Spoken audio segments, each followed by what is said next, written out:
LA Metro Magazine podcast is here to bring you the entertaining, informative, and inspiring stories of the people who live, work, and play in the Lewiston, Auburn, Maine area.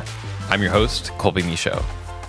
Today, we sit down with Steve Wallace, the CEO of the Auburn Lewiston YMCA. We get into his military background and how that led him to Maine. We talk about the different aspects and programs of the YMCA and discuss the importance of fitness for the mind, body, and spirit. This is LA Metro Magazine Podcast, Episode 4.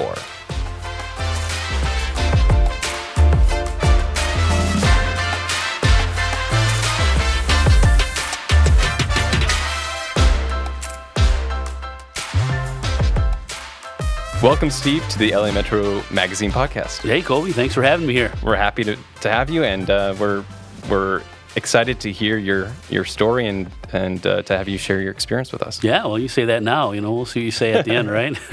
How about we jump right in? Let's do it. And if you could give us a little bit of your background. You're not from Maine originally, is that right? No, I'm from another M state. Yeah, I'm from Michigan, and grew up in Michigan.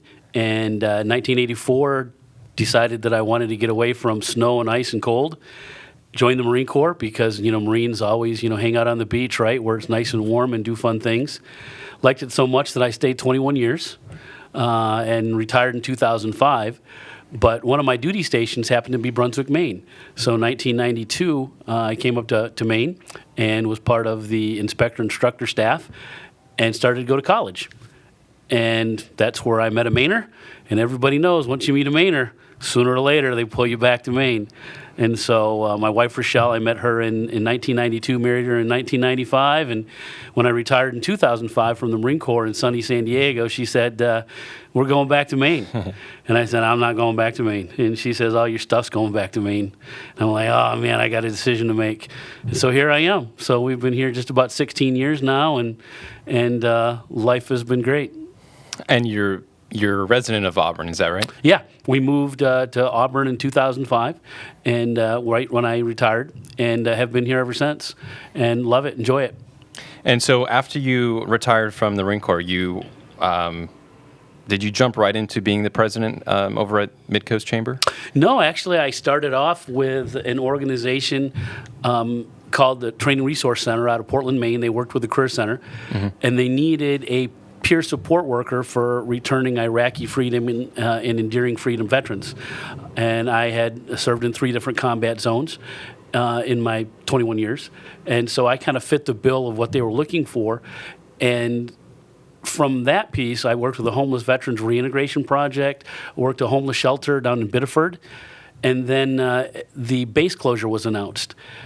And so when the base closure was announced, that's where they moved me over to become the program coordinator, program director for a career center on the base, working with the military and the spouses. And that's how I started to network in the community, learned about the chamber learned about me, and I guess you say the rest is history. That's right. And so can you talk a little bit about your experience with becoming the president for the Midcoast Chamber? Yeah, it was a process, really, and it was some great mentorship that I received, getting out of the Marine Corps. I can tell you, getting out of the military, I went in enlisted, was fortunate enough to transition into the officer ranks. And so when you get out of the military, after 21 years, it's like, wow, who am I? What do I do? Exactly what skill set do I have? And so when I started working with the Veterans Workforce Investment Program and the Homeless Veterans Reintegration, there was a guy by the name of Tom. I can't remember Tom's name anymore. What the fuck is Tom's name? I'll throw somebody else in there. Okay, we'll skip that part. So when I got out of the military, I started working the Veterans Workforce Investment Program, the Homeless Veterans Reintegration Project. And my very first boss was a guy by the name of Barry Pico. And so he took it upon himself to mold me into the private sector, if you will. Great mentor. And he kind of, showed me a lot of different things, kind of calmed me down a little bit, because I can definitely tell you I still had a military mouth on me and a knife hand, one of these things where you're chopping stuff all the time. And just the way that I looked at things. And what I had to do is kind of figure out how I learned to transition my military mind into the private sector mine. And then that's when the executive director of the Training Resource Center, Tom Nickerson, kind of took me under his wing, and he says, you know what, you got the potential to be an executive director, and started to mentor me. And quite honestly, he was the first person that mentored the chamber. He says, you know, I think you'd be a great chamber president someday. And so as I was working with the Training Resource Center, moved up to the BRAC Transition Center, that's what we called the transition center on the base. He helped me to transition to my first job at this in the chamber in the Oxford Hills area, which was the Oxford Hills Chamber of Commerce. Yeah. Stayed there for about 18 months and then got asked to come back to Brunswick and stayed there for just about 6 years as the president and chief executive officer. Yeah, and I can imagine that your experience in the military, a lot of things you learned, all the lessons you learned in the military helped you get to that position. But also, what leadership qualities did you develop after the military, now working in the private sector? Yeah. Well, leadership is a funny thing. A lot of people like to say that they're leaders. And my feeling on that is a lot of people can be in a leadership position, but it doesn't make them a leader. And there's that old saying that, if you think you're a leader, look behind you. If there's nobody following, you're not really a leader. And so, it comes down to relationships, and a lot of people might have a hard time identifying, but the military is all about relationships and trust. When you trust somebody, things happen. If you don't trust somebody, it doesn't matter what their position is, how much money they make, things aren't going to happen. Trust is the basis for all leadership and influence, because leadership at the end of the day is influence. If you can't influence people the right way, the good way, then bad things are going to happen. And I can think back to two commanding officers that I served with. One commanding officer, every Friday, he and the executive officer would walk around and just talk to the Marines. And they didn't want to talk about work, where you're from, you got kids, baseball season, who's your team. And incredible things happened in that squadron. Flight hours, the way the planes were maintained, just the attitude, people not getting in trouble. And that's because the commanding officer and the executive officer, you don't want to let them down. They were awesome leaders, and you worked hard for them. The next commanding officer that came in, he was just this tough guy. He ran everybody into the ground. He second-guessed people. And on paper, you would have seen some of the same numbers, all the way up until he pressured a plane to fly in weather they shouldn't have, and they crashed and 7 people were killed. He was relieved the next day. Too late, because 7 people were killed. Wow. Same results, same numbers, 2 different styles of leadership. One brought people up. One gave people the permission to make mistakes. The other one hammered you into the ground. And ultimately, when you're a hammer, somebody's going to crack, and bad things are going to happen. So for me, that leadership has always been ingrained. Trust, relationships. And moving over to the private sector from the military, I think the hardest part really is I'll just say that the private sector, the civilian world, if you will, doesn't understand that type of relationships up and down the chain. It's very much, in most places, not all, but most places, a dog-eat-dog world. I'm here to do a paycheck thing, leave me alone. I work from this time to this time. And for me, that was the biggest thing to get over, because for me, it wasn't I work from this time to this time. It's what's the result that I need to get from this to this. The clock didn't matter so much. Now I watch the clock a little bit more. After 16 years, I'm like, okay, it's 6 o'clock. It's time for me to go home. Oh, so 16 years now, and you're approaching. Yeah. So it was 21 years, right? 21 years in the Marine Corps, yeah. So you're approaching that balance, right? That you're going to become the same amount of time, as out as I was in citizen. Yes. Versus yeah. Do you have any plans to celebrate that, or to reflect on that at all? Well, July 23rd, I sent out a message on Facebook, and that was my 36th anniversary of going to boot camp. Oh, wow. So, putting your feet on the yellow footprints and having people yell and scream and cut off your hair and torture you for 89 days, just so you can call yourself a Marine. I call that one of the best experiences of my life. My time in the Marine Corps, awesome. Wouldn't trade it for anything. But I got to tell you, the 16 years that I've been out, the friends that I've made, the things that I've been able to accomplish with new teams, it's just as gratifying. Different uniform, obviously, but just as gratifying. And for me, it comes down to the team and the teamwork, not the individual. Right. And getting those results and making a difference. Absolutely. And it sounds like you described two different types of leaders, and it sounds like you're in the camp of more of the role model type of leader. You're trying to inspire the people that you lead to get to complete the mission. Yeah, I buy into what's called servant leadership.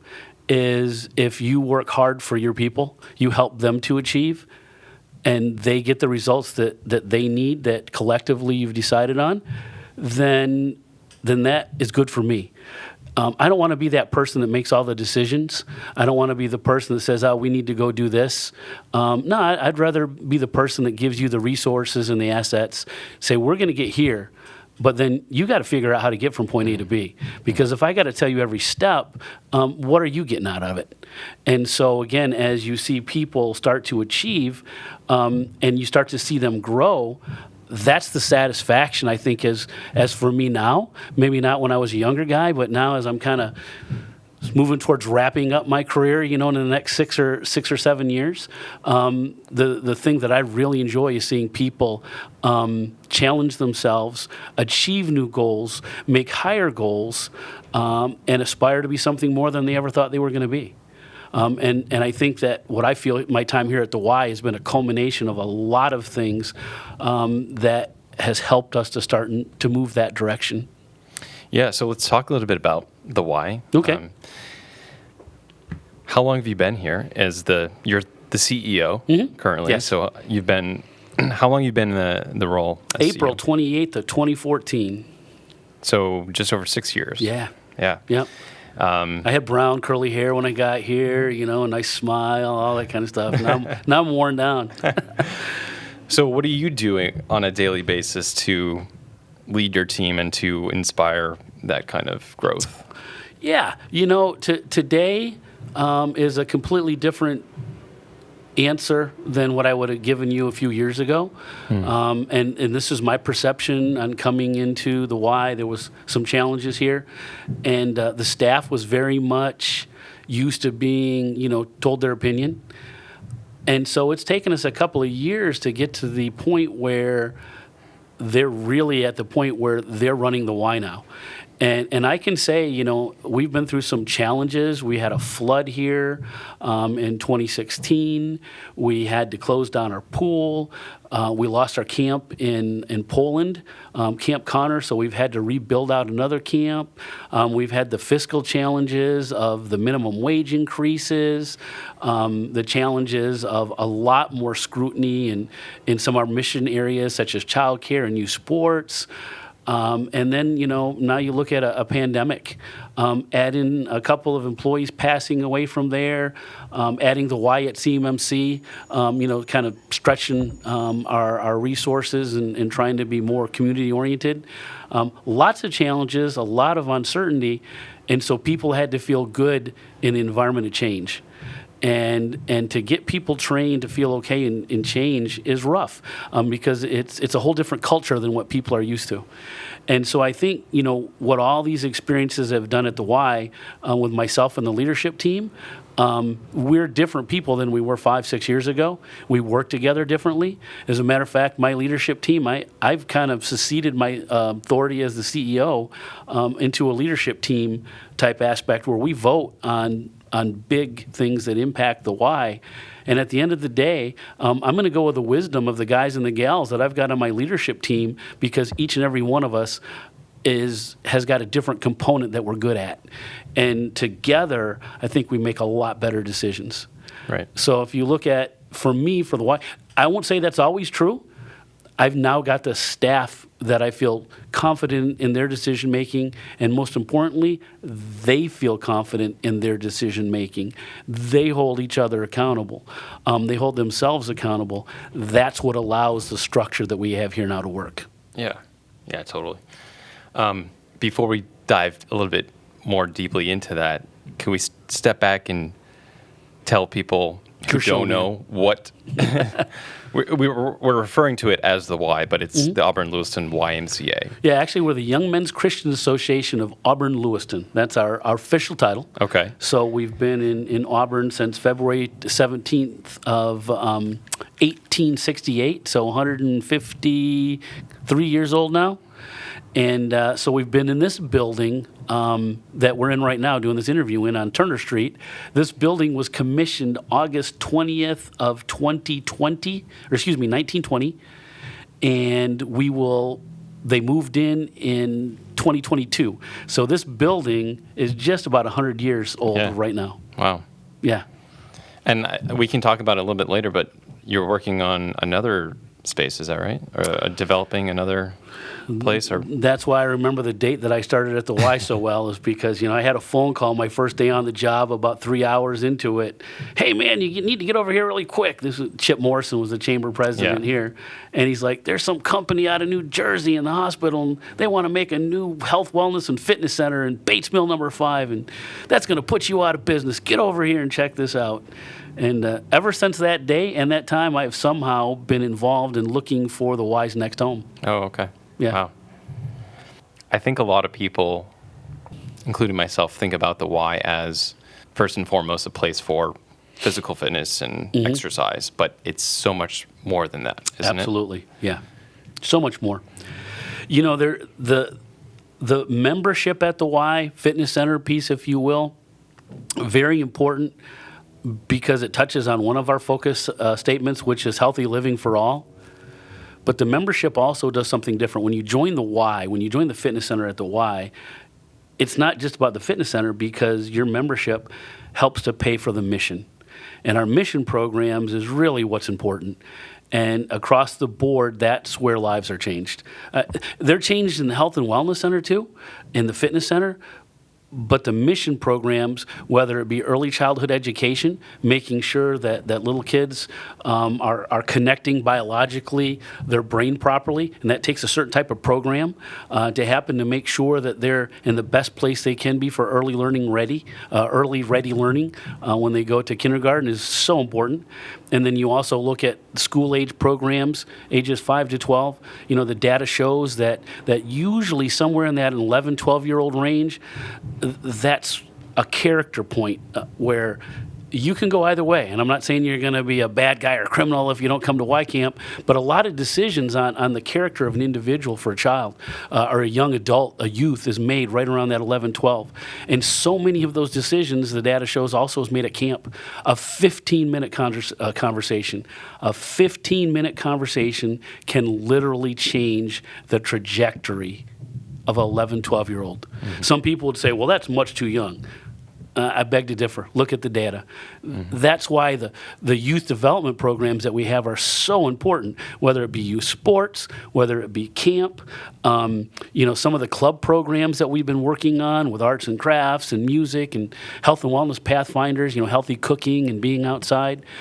Those are all things that are putting kids in contact with people that know specifically that the way they model themselves, the way they talk, and the way they redirect behaviors can make a difference down the line on how someone is going to perform or not perform.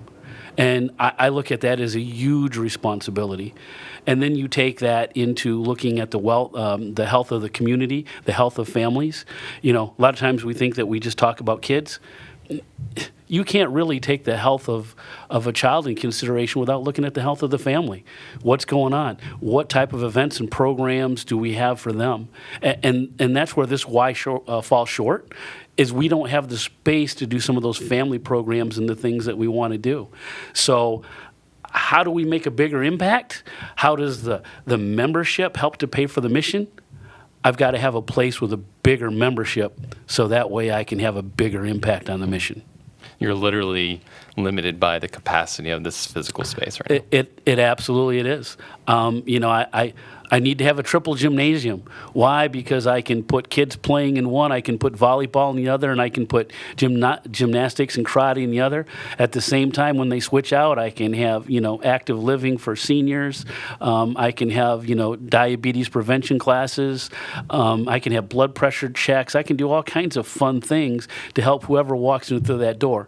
Oh, by the way, go jump in the warm water in the pool and walk because you just got a knee or a hip redone. And this is going to get you moving again to get that blood flowing. That's going to help those muscles strengthen, and you're going to be able to have an active lifestyle again. And at the same time, I've got early childhood education. I've got school age programs that instead of going up to age 12, go all the way up to age 18. Another thing that we fall short of here at the Y is, again, I just don't have the space for high school seniors.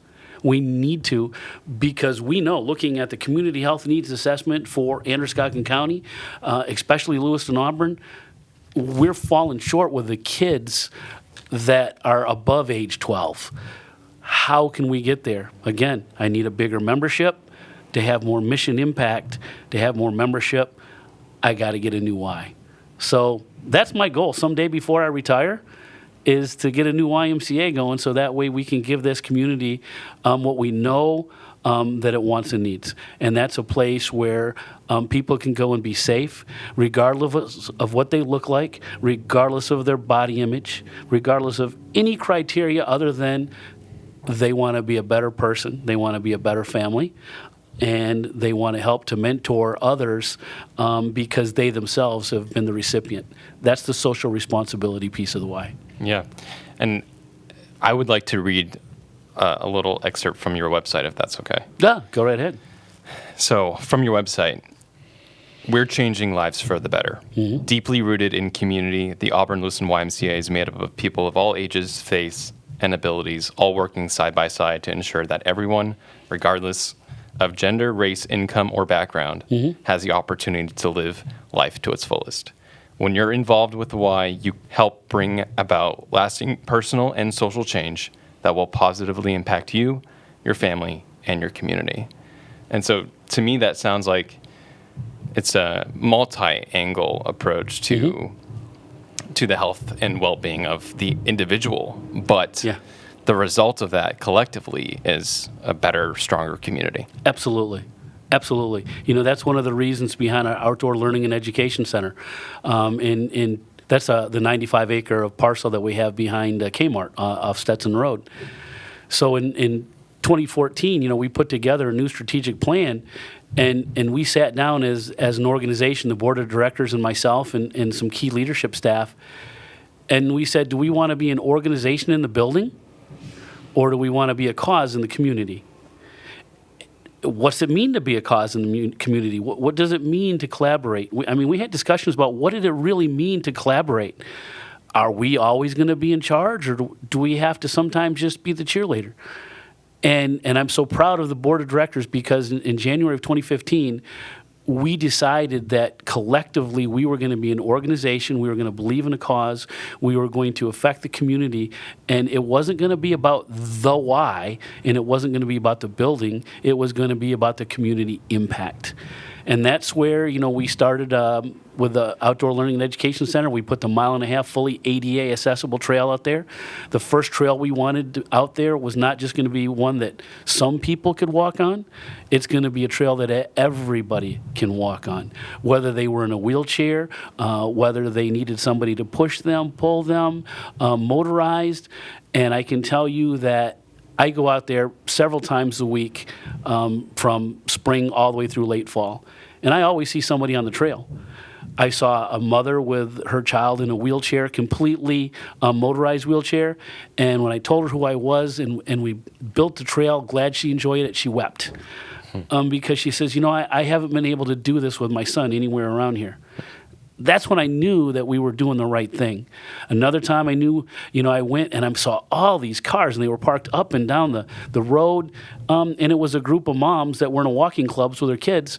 And literally there was like 30 cars there. Yeah. And people were, hiking the trail and saying they loved it. And it's like, yeah, this is the community piece that we were talking about. So now how can we add to it? We've got the pavilions out there so people can just go out there and sit and picnic.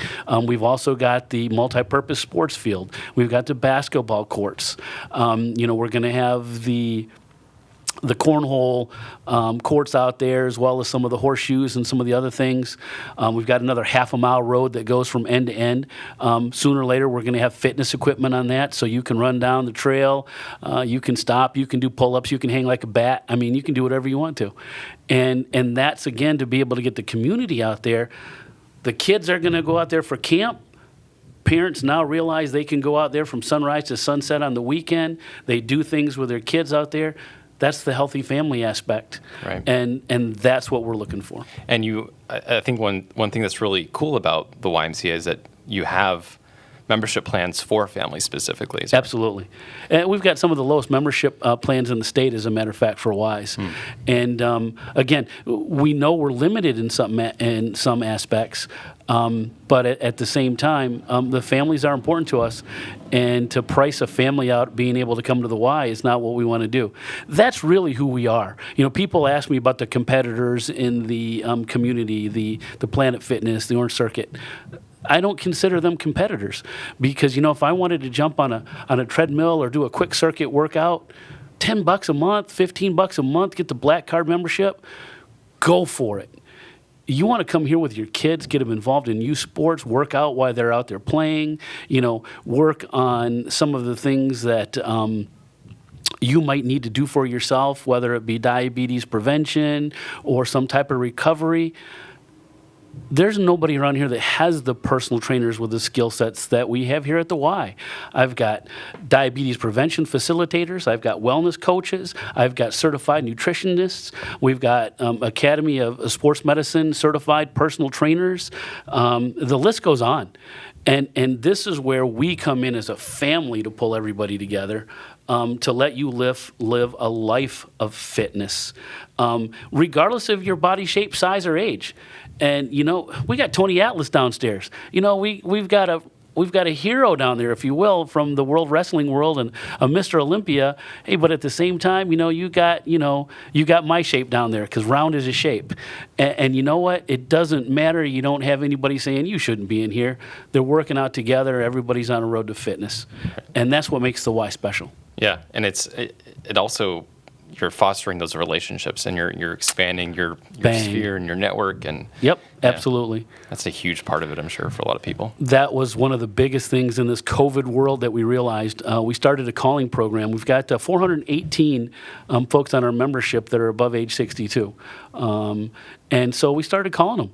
Just how are you doing? And the biggest thing that they said is, I miss everybody. Can't wait to get back and see the people that I was working out with. And that's why we started some of the virtual classes and things like that also, so people could see each other on the screen. And that's something that both those programs are ones that we're going to continue post-COVID. We're still calling up our members because, we found out we had over 36 members that are like, I don't have anybody. I'm lonely. I don't know what to do.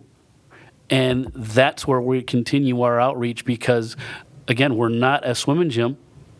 We're not just a fitness center. We're a little bit more. Right. So you just touched on the COVID and that we're going through this pandemic, and obviously that presents new challenges. But you did give me a brief tour earlier about showing me how you spaced equipment apart. And so what are some of those things that you've had to do to make sure that this place is still safe? Yeah, I mean, it's been a big learning experience. We've had to change our programs on every single level, from where we used to do yoga to the locker rooms to the number of people that we can have in. And then also to look at the people that, are high risk, having a time for them to be able to come to the Y and work out where they can feel safe. And so I'm so proud of my team. I mean, my HR director, Mary Murphy, she was the lead on everything CDC. And I mean, that woman watched so many webinars and read miles of checklists to try to find out what the best practices were. And that's where we've kind of changed the third floor is all school age programs. There's an entrance for the kids up there. And so that space should be able to fit 90 kids. We only put 50 kids in there. And we are able to put, 10 kids in each room. Again, that should hold a lot more, but that lets them space appropriately, keeps them as safe as they can. Our second floor, then, if you will, is our early childhood education. We used to have a ladies' locker room that was accessible on this floor. Not anymore. We've moved that to the downstairs. The only people on the second floor are staff and the early childhood education, the kids that are birthed through 5 years old. And then our main floor, first floor, if you will, that's got its own entrance, both for the Group X, which is the gymnasium entrance, as well as coming to work out the front door, if you will, on Turner Street. Again, limited people coming in, watching the number of people that we have in the building at any given time. And then all the protocols with masks, moving the equipment to 14-foot airway space in between treadmills to vertically, if you will, as you breathe out, to 6 foot side to side horizontally, making sure that everything is spaced out appropriately. And then, the little things like having all the gel and the sanitation. I've got extra staff that constantly walk around and sanitize and disinfect the machines, clean and then disinfect. All things, as well as we've had to limit our hours because, we also do deep cleanings at night with our custodial staff. So really COVID, if you will, we've got less members that are coming in, even though we've done as much as we can to keep them safe. And I've got more staff to make it presentable. Right. And so that's kind of the quandary of COVID, right, is that we're doing a lot more work. But, there's still a lot of people, probably about 28% of our original membership that, hasn't come back yet. And that's a kick in the teeth. Mm-hmm. Now, with these new restrictions in place, as far as like capacity and stuff, have you reached or gotten close to that at any point, and have you had to turn people away because of it? Great question. One of the things that we're fortunate about is we have a gymnasium. And so literally we were able to move our group exercise classes downstairs to the gymnasium. So we're still able to put 16 people in that 3,500 square foot area. Then the Group X, the 2,000 square foot Group X room that we have upstairs, we were able to move cardio and fitness equipment into. So literally, out of all of the equipment here at the Y, there was only one piece that we couldn't fit to meet the socially distancing mandate. So we've got that sitting up on the mezzanine there, and every once in a while we go in and talk to it so it doesn't get lonely. But otherwise, the fitness center, the gym, the weight room, that's at capacity all the time. We've got a lot of weightlifters here. And so we can only put 10 people in that room at a time. But the membership, it took just a couple of weeks. We've got sign-in sheets. People have fallen into their routine. No more than 10 people. People get in and work out instead of sitting around because they know somebody else is waiting. So in some aspects, it's actually better. And then when you look at our cardio and other spaces, 25 people could have been in any of those. And we've got close to capacity, but we've never gotten there. And then, the Group X room downstairs, we could have 25 people there, but we only put 16 in. So we feel really good that we've met the mandate, the spirit, and the intent of what social distancing is supposed to be to try to keep people safe. That's great. The production of this podcast would not be possible without the support of our community partners. One of those just happens to be our sister publication, Uncle Andy's Digest. Uncle Andy's Digest has been woven into the fabric of the greater Lewiston Auburn community over the last 25 years by providing its readers with humorous one-liners, short stories, and most importantly, positivity. Fun fact, in August of 1996, the first edition of the Digest was printed. That means you can help celebrate 25 years of Uncle Andy's with this month's special 25th anniversary edition. One thing that surprises people to learn is that Uncle Andy's is distributed to 19 cities and towns in the central Maine area. That means whether you're in Spatus, Auburn, Turner, or Oxford Hills, you can pick up a copy, or two if you're a good neighbor.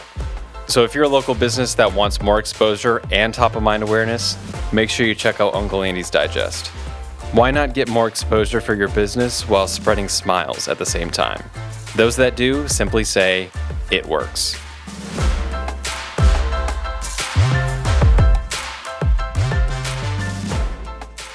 luckily for me, it's summer and it's nice out, so I can get outside and I can go hiking and then biking and running sometimes, even though I don't really like running that much.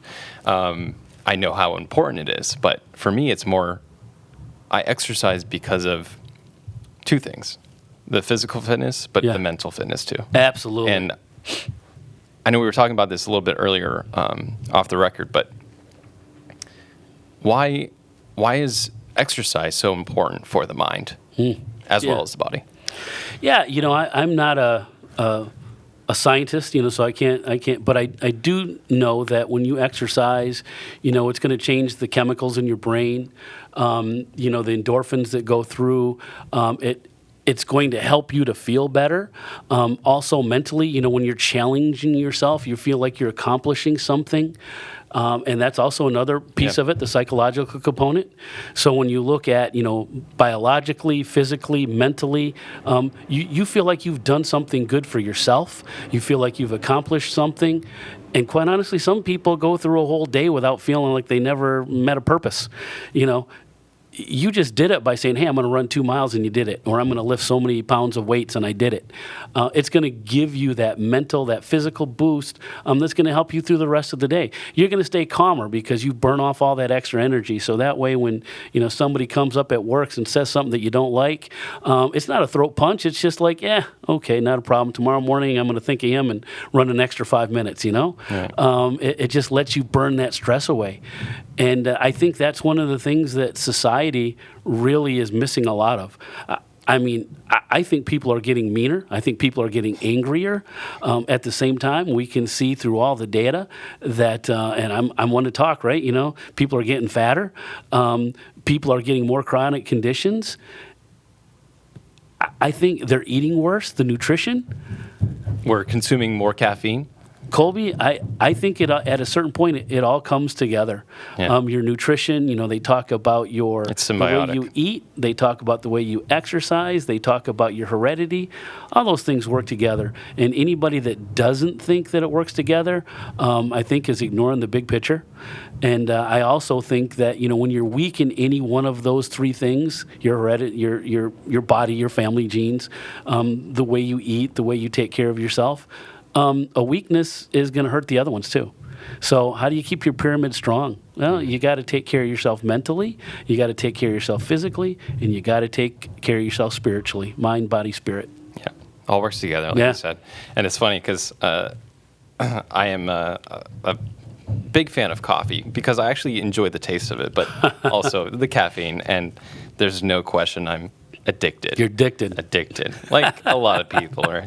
But I think we all have ambition to cut back on stuff like that, but it's really hard. And, we live stressful, fast-paced lives, and we have all these things to do and all these things to worry about. So that also can contribute to, not feeling like you have the energy at the end of the day to go work out or, get outside. Yeah. But what I found is that when I dedicate myself to exercising, especially in the morning, I always end up having more energy than if I didn't. And it also contributes to having better sleep. Yeah. So just like all like this like positive cycle. Once you start it, you gotta continue it. And it's proven. Builds upon itself. We have a partnership with St. Mary's Sleep Center and Dr. Thad Shattuck. He will send some of his patients over to the Y on a prescription. This person just isn't tired enough at the end of the day to sleep well. So, we take a medical prescription here at the Y, and folks can come over here and work out for 90 days. And we'll help wear you out. That's not a problem, whether it be going outside and walking on the trails, or if it's one of our group exercise classes, even if it's yoga, that mindfulness. And we're doing some really neat stuff that's going to be upcoming on mindfulness. But learning about that, mindfulness is huge. And having a therapeutic yoga is great, stretching your body out, getting your mind in a different place. It's awesome. And so I think that all those things are helpful. And I think, again, we do it here at the Y, helps the individual, it's going to help the family. But take that to a bigger macro level. if we can help somebody that needed pills, prescriptions that the medical system now has to pay for, or somebody has to pay co-pays, get rid of those, help somebody to live without those pills, to feel better about themselves, to help them to rehab that knee, those hips, those arms, those shoulders, we're helping the bigger picture, the economic picture of what's going on with our medical system. We talked about it before a little bit earlier. It's proven. For a lot of people that have too much energy, put whatever letters, numbers on it that you want to, it's proven. 45, 50 minutes of exercise is almost the equivalent of a pill. Mm-hmm. All right, I'm not a doctor, so I'm not saying out there the disclaimer, to anybody, don't stop taking your pills. But the reality is that all of this stuff again works together, and that's what the team at the Y does. Again, I've got 17 different Group X instructors. Some are yoga, some are therapeutic yoga, some will just kill you with boot camp, but others are going to do a little bit slower classes or spin classes, biking, stretching, to bring you along the spectrum to get you to the point where you can do what you physically want to do. And that's pretty good. You're not walking here saying, everybody here is an expert. No, I got people starting over and starting for the first time over and over and over again all the time. Yeah, and I think what's so great about the Y here is that you have that the support of the staff to help you achieve any goal. Whether that's how much weight you want to lift someday, mm-hmm. or to be more mindful. That's whatever you want to achieve. You have the people here to help you get there, and they see it. Nicole, who's my association director for Health, Wellness, and Fitness, she's been here at the Y for 22 years. Marcy Hurd, my membership director, she's been here for 22 years. Tish, one of my yoga instructors, she's been here since 1984. In some capacity or another. My HR director, she's been here since she's 16. My youth development executive, Chris Shea, he's been here for 20-some years. We've got a staff that just believes in what they're doing. I've got child care folks that have been here, in the Y system for 16, 17 years. They believe what they're doing. My camp director, she's been doing day camp and residential camp for 17 years herself. They believe in what they're doing. They've seen the impact, and they want to continue doing that. And that is what I think makes the Y staff special. That's why I stay out of their way. They know what they're doing. My job is to give them the resources to keep on doing those good things. And Colby, that's why I got to get a new Y, because they can't do the best of their ability in my 100-year-old building. Yeah. Well, obviously one of the hurdles is finding the right location, mm-hmm. but the other obviously is money. And so what are your efforts right now? Are you doing fundraising and campaigns for that? And if people want to, how can they help? What a vicious circle. It's kind of hard to look for the money without having the location. And so this is just the diggity of it. When a Y is built, you've got a signature donor. A signature donor usually pays half of the cost of that Y. We need somebody that's going to pony $7.5 to $8 million to be that signature sponsor. That means, they want their name to be on that YMCA. The Colby Family YMCA. You write me a check with 4 commas in it, and I'll be happy to name it after you. But seriously, from that gift, that person that believes in that location and that plan, that has to happen. And right now, we're not there yet. We've been looking at Bates Mill number 5. We've, also looked at the old Kmart building. And we're also looking at potentially, how can we get more frontage on Stetson Road to be able to build a Y closer to the road, because our problem is that if we try to build the Y on the property that we have, it'll cost us millions to lay the water and the sewer and the electricity. Right. If we can get closer to Stetson Road, the water and the electricity and the sewer is right there. We can hook into it. Mm-hmm. Big difference. So I think that I'm going to go out on a limb and say that we have whittled the different places that we can go down actively. We've only got 2 left, 2 places that we're looking at, and one of those are going to come to fruition this year, and which one will depend on who's willing to support it. Right. And so we do have a large ask out right now, that signature ask. And then from there, it's usually about $2 million for the pool. Whoever's going to sponsor your pool, then it would be the Colby Aquatic Center. And then, your fitness center, as far as the gym, things like that, you're going to have, somebody that's got a naming right on that. That's usually right around $1 million. And then you break it all the way down to the toilet stalls. My hope is someday I'll have a Steve Wallace toilet stall somewhere in the new gender neutral, absolutely gender neutral. Steve Wallace, toilet stall. But that's how a new Y gets built. And so, the community gets involved at whatever point they feel comfortable that the project is going to be a real project. And the great thing about it is they can also make donations over 7 to 10 years, depending on how much they're giving. So it's not like, hey, give me, all the money at one time. Or will you give a stretch gift of $1,000 a year for 5 years or 7 years instead of just a one-time gift? And that's how new Ys get built. And so the good news is when we did the fundraising study, we saw a huge number of people that were willing to help. When we did the study, we identified I think $2.5 million by interviewing the first 50 people. None of them were gazillionaires. And what the fundraising feasibility folks felt good about is that we could raise between $7 and $10 million beyond having that signature sponsor. That gets us a new Y built in this community, a state-of-the-art Y, not only with a swimming pool, an 8-lane swimming pool, but it'll have a warm water therapy pool. It would have the 3 gymnasiums that we needed, as well as the other spaces for programs, for gymnastics, for karate.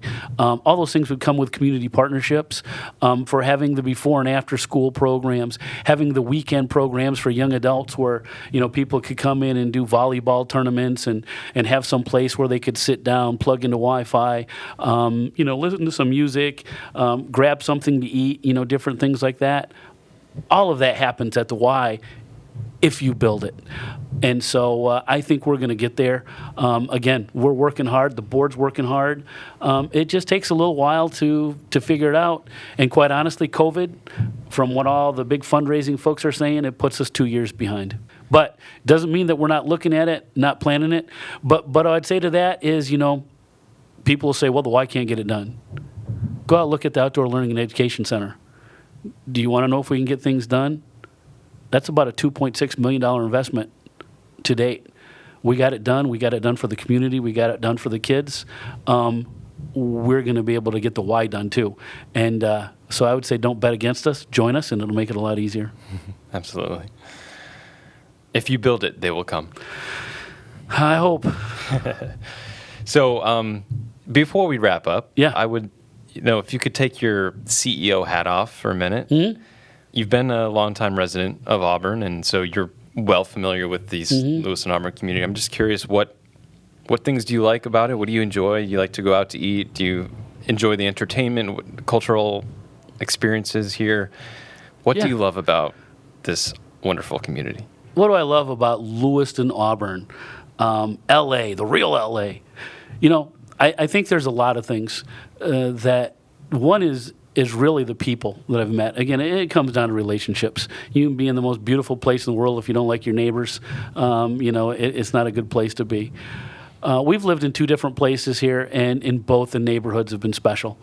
Just the people around you, the diversity of the people, older, younger, families, with 3 or 4 kids or families with no kids. So first and foremost, I think that's what I like about Lewiston and Auburn is people. Second thing, restaurants. We got to work on a few of those restaurants.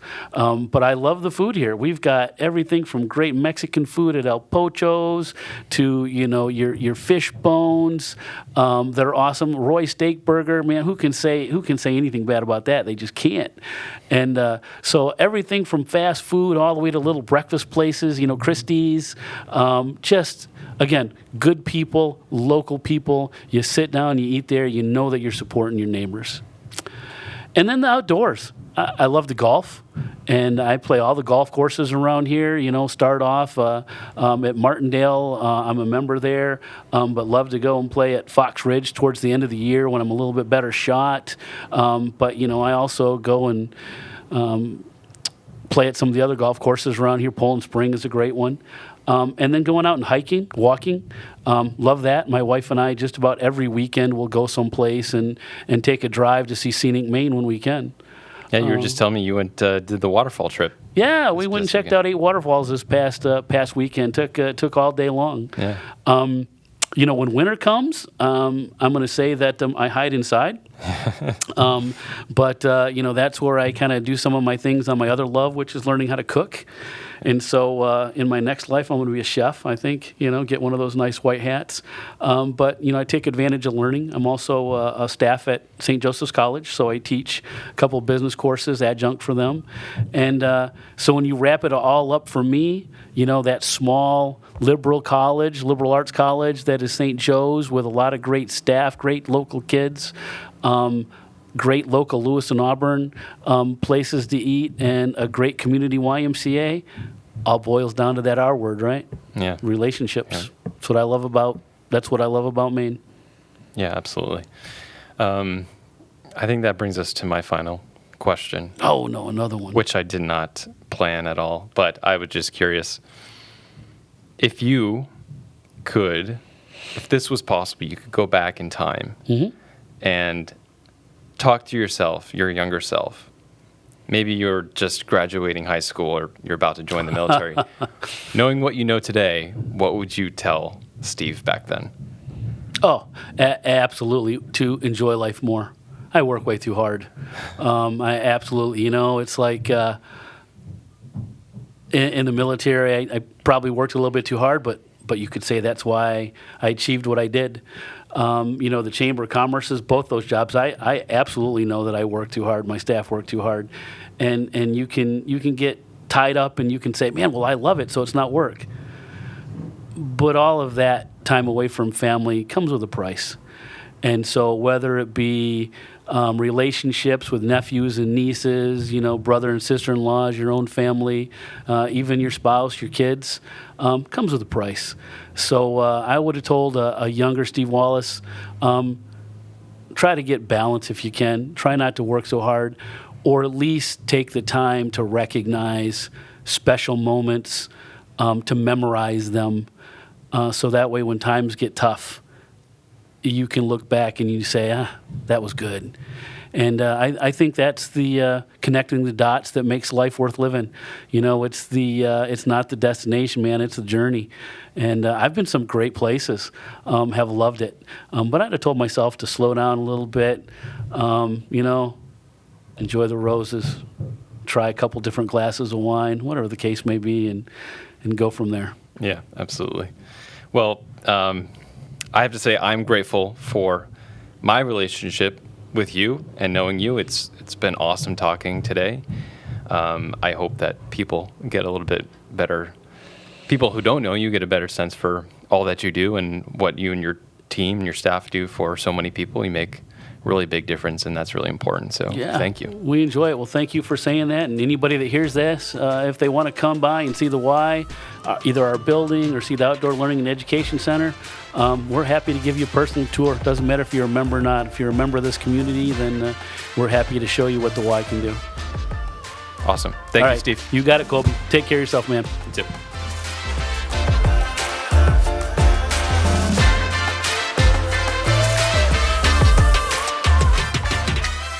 My thanks to Steve for his time. It's really great getting to learn more about what the YMCA does for this community. The impact is impressive. We have many more exciting guests ahead in upcoming episodes, so make sure you subscribe to this podcast wherever you listen to your other shows. That way you're not missing out on future episodes when they are released. A big shout out and thank you to Uncle Andy's Digest for sponsoring this episode. You can find out more about them at uncleandys.com. We also want to thank you for listening. You, our audience, are the most important piece of this program, and we know that these recordings are just slices of a bigger ongoing conversation that we want you to be a part of. If you have any thoughts or ideas, please let us know on social media. LA Metro Magazine is on Facebook, Instagram, and YouTube. Connect with us there. Positive vibes and well wishes from all of us at LA Metro Magazine. Until next time, I'm your host, Colby Michaud. Make sure you're being entertained, staying informed, and getting inspired.